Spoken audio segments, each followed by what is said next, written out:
जिला गौरेला पेंड्रा मरवाही छत्तीसगढ़ में संविदा भर्ती 2026 में भर्तियां निकली हुई है। इसका नोटिफिकेशन भी जारी हो चुका है, जिसमें योग्यता आपका 12वीं पास से कॉलेज की रहेंगे, कंप्यूटर की रहेंगे, वो लोग ऑफलाइन के माध्यम से इस पर आवेदन कर सकते हैं। जिसमें आपको बता दूं, आवेदन करने का जो अंतिम डेट है 7 फरवरी 2026 तक आप लोग आवेदन ऑफलाइन के माध्यम से कर सकते हो। आवेदन कैसे करना है तो आपको बता दूं, पंजीकृत डाक स्पीड पोस्ट के माध्यम से सारे दस्तावेज के साथ पूरी आपको वहां जिस पते पर आपको बताऊंगा उसी पते पर आपको आवेदन ऑफलाइन के माध्यम से कर देना है। और ये भी बता दूं, आपका एज लिमिट तो कितने से कितने आयु के लोग इस पर आवेदन कर सकते हैं। तो आपका 18 वर्ष से आपका अधिकतम आयु है, 35 वर्ष के लोग इस पर आवेदन कर सकते हैं। इससे आपका ज्यादा वो लोग इस पर आवेदन नहीं कर सकते हैं। तो आपका 18 से 35 वर्ष के आयु के लोग कोई भी आपका महिला और पुरुष इस पर ऑफलाइन के माध्यम से आवेदन कर सकते हैं। इसके साथ ये भी बताता हूँ, आपका मंथली सैलरी कितने मिलने वाला है तो आपका 18,536 रुपए मिलने वाला है। जी हाँ, अलग अलग पद के हिसाब से आपको सैलरी भी मिलने वाला है। पूरी डिटेल्स आप स्क्रीन पर बताऊंगा, ध्यान से देखिएगा। इसके साथ ये भी बताता हूँ, आपका छत्तीसगढ़ के मूल निवासी इस पर आवेदन कर सकते हैं। जी हाँ, आपका छत्तीसगढ़ के मूल निवासी होना चाहिए, किसी अदर राज्य का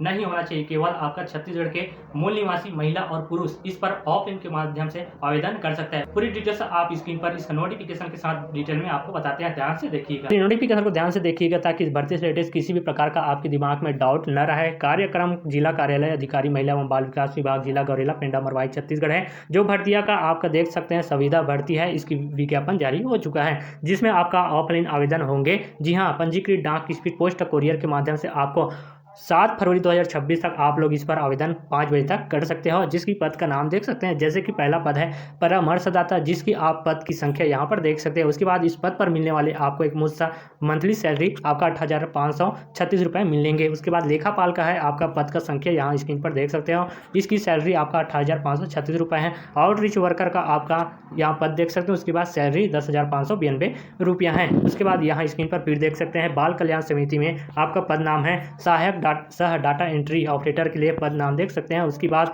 सैलरी आपको 11,916 रुपये मिलेंगे। जी हाँ, अलग अलग पद के हिसाब से आपको सैलरी भी मिलने वाला है। उसी के साथ आपका यहाँ पर शैक्षणिक योग्यता और अनिवार्य कौशल, न्यूनतम अनुभव, आपका वांछनीय योग्यता पूरी डिटेल्स में बताते हैं। जैसे कि पद नाम देख सकते हैं, परामर्शदाता के लिए अनिवार्य न्यूनतम शैक्षणिक योग्यता किसी मान्य प्राप्त विश्वविद्यालय से समाज कार्य, समाज शास्त्र, मनोविज्ञान, जनशास्त्र काउंसलिंग में स्नातक, काउंसलिंग और संचार में पीजी डिप्लोमा इस पद के लिए मांगा गया शैक्षणिक योग्यता। जिसमें यहाँ पर देख सकते हैं अनिवार्य कौशल, कंप्यूटर पर एमएच ऑफिस, कंप्यूटर वेब आधारित पर अन्य सॉफ्टवेयर में कार्य करने में सक्षम होना चाहिए। अनिवार्य न्यूनतम अनुभव यहाँ पर महिला एवं बाल विकास के क्षेत्र में सरकार एनर्जियों के साथ काम करने का कम से कम 1 वर्ष का अनुभव यहाँ पर रहना चाहिए। जिसमें इस पद के लिए यहाँ पर दिया गया वांछनीय योग्यता अंग्रेजी और हिंदी में भाषा का उसको ज्ञान होना अनिवार्य रहेंगे। उसके बाद लेखापाल का है, किसी मान्य प्राप्त विश्वविद्यालय में वाणिज्य गणित विषय स्नातक मान्यता प्राप्त संस्था में टेली कोर्स का प्रमाण पत्र होना चाहिए। उसके बाद कंप्यूटर पर एमएच ऑफिस, कंप्यूटर वेब आधारित सॉफ्टवेयर में कार्य करने में सक्षम होना चाहिए।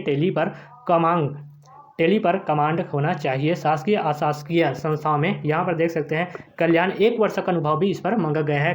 यहाँ पर देख सकते हैं आउटरीच वर्कर के लिए किसी मान्य प्राप्त बोर्ड, समकक्ष बोर्ड से 12वीं उत्तीर्ण होना अनिवार्य रहेंगे इस पद के लिए। जिसमें यहाँ पर देख सकते हैं अनिवार्य कौशल अच्छा संचार कौशल है। उसके बाद अनिवार्य न्यूनतम अनुभव इस पर दिया गया है। इस पे भी आपका शासकीय अशासकीय संस्थाओं में आपका 1 वर्ष का अनुभव होना चाहिए। उसके बाद नीचे पर आपको दिया गया है, जैसे कि आपका बालक समिति हेतु शैक्षणिक योग्यता अनिवार्य कौशल न्यूनतम यहाँ पर दे दिया गया है। सहायक सह डाटा एंट्री ऑपरेटर के लिए आपका अनिवार्य न्यूनतम शैक्षणिक योग्यता कंप्यूटर में 1 वर्षीय डिप्लोमा सर्टिफिकेट के साथ किसी मान्य प्राप्त बोर्ड, कक्ष बोर्ड से 12वीं उत्तीर्ण होना चाहिए। जी हाँ, उसके बाद यहाँ पर देख सकते हैं अनिवार्य कौशल हिंदी में 8,000 की डिप्रेशन प्रति घंटा की गति, अंग्रेजी में 8,000 डिप्रेशन प्रति घंटा की गति, मतलब अनिवार्य कौशल यहाँ पर देख सकते हैं स्क्रीन पर इस पद के लिए। उसका अनिवार्य न्यूनतम अनुभव आपका मांगा गया है। शासकीय अशासकीय संस्थाओं में आपका महिला एवं बाल विकास कल्याण के क्षेत्र में 1 वर्ष का अनुभव आपको होना चाहिए। वांछनीय योग्यता आपका अंग्रेजी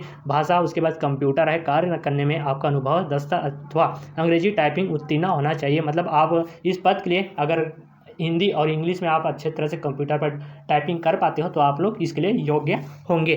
उसके बाद आयु सीमा की बात किया जाए तो आपका देख सकते हैं स्क्रीन पर आयु सीमा 1 जनवरी 2025 की 21 वर्ष के आपका 35 वर्ष से अधिक ना हो, मतलब आपका 21 वर्ष और 35 वर्ष के आयु के लोग इस पर आवेदन कर सकते हैं। जिसमें आपको अधिकतम आयु यहाँ पर 45 वर्ष से अधिक नहीं होनी चाहिए। इसके बाद नीचे पर यह भी बताता हूँ नियुक्ति अवधि, अगर किसी भी पद पर आपका चयन भी हो जाता है तो नियुक्ति अवधि यहाँ स्क्रीन पर देख सकते हैं 3 वर्ष का आपका रह सकता है। इस पर आपका शासन द्वारा इस पर नियम भी लागू कर सकते हैं। 3 वर्ष का अधिकतम दिया गया है। आवेदन के संबंध में यहाँ पर देख सकते हैं, जैसे कि आवेदन के संबंध में दिशा निर्देश दिया गया है, जिसमें आपको बता दूं ये जो इसका वेबसाइट है, अगर आप इस नोटिफिकेशन को डाउनलोड करना चाहते हो तो इस वेबसाइट को ओपन करके नोटिफिकेशन भी आप लोग डाउनलोड कर सकते हैं। उसके बाद इस पर आवेदन करते हो तो आपको आवेदन पत्र पर ईमेल आईडी दे देना है, मोबाइल नंबर भी दे देना है, ताकि किसी भी प्रकार का आप तक जानकारी इस भर्तियां से रिलेटेड आपको जानकारी देना हो तो आपके ईमेल के माध्यम से आपसे कांटेक्ट कर पाए, आप तक जानकारी पहुंचा पाए। ठीक है, ये करने के बाद ये जो आपका आवेदन पत्र का जो प्रारूप है इसको प्रिंट आउट निकलवा लेना है। जी हाँ, प्रिंट आउट निकलवाने के बाद साफ सुथरे आपको भर देना है। यहाँ पर मेन चीज़ है आपका ईमेल आईडी भी डाल देना है, उसके बाद मोबाइल नंबर भी दर्ज कर देना है। मोबाइल नंबर दर्ज करने से आपको क्या होंगे और ईमेल आईडी दर्ज करने से क्या होंगे, तो आपका इस भर्ती से किसी भी प्रकार का जानकारी मिले, अगर चयन भी हो जाता है तो आप तक जानकारी ईमेल के माध्यम से आप तक पहुंचा सके, आपको जानकारी मिल सके। इसके साथ क्या क्या डॉक्यूमेंट लगने वाला है तो वो भी आप स्क्रीन पर देख सकते हैं, जैसे कि यहाँ पर दिया गया है पूरी डिटेल्स में। ठीक है, ये पढ़ लीजिएगा। जैसे कि 12वीं की अंक सूची है, इस स्नातक की अंक सूची, अगर आपने किसी भी ग्रेजुएशन होंगे, उसके बाद जन्म तिथि, उसके बाद 10वीं की अंक सूची, जन्म प्रमाण पत्र 5वीं 8वीं निर्धारित होने पर 5वीं 8वीं की अंक सूची अथवा जन्म प्रमाण पत्र आपको लगने वाला है। पूरी डॉक्यूमेंट के साथ ये आपका आवेदन प्रारूप के साथ आपको एक दस्तावेज पर भर देना है। और आपको किस पते पर चले जाना है तो आपको बता देता हूँ, इस पते पर चले जाना है। पता है आपका जिला सरकारी केंद्रीय बैंक के पास आपका पेंड्रा, उसके बाद ये जो पिन कोड दिया गया है इसी पते पर आपको चले जाना है सारे डॉक्यूमेंट के साथ। जी हाँ, आप स्वयं इस पर आवेदन भी कर सकते हैं या फिर पंजीकृत डाक किसी पोस्ट के माध्यम से आपको आवेदन कर देना है। इस नोटिफिकेशन को डाउनलोड करने के लिए सिंपली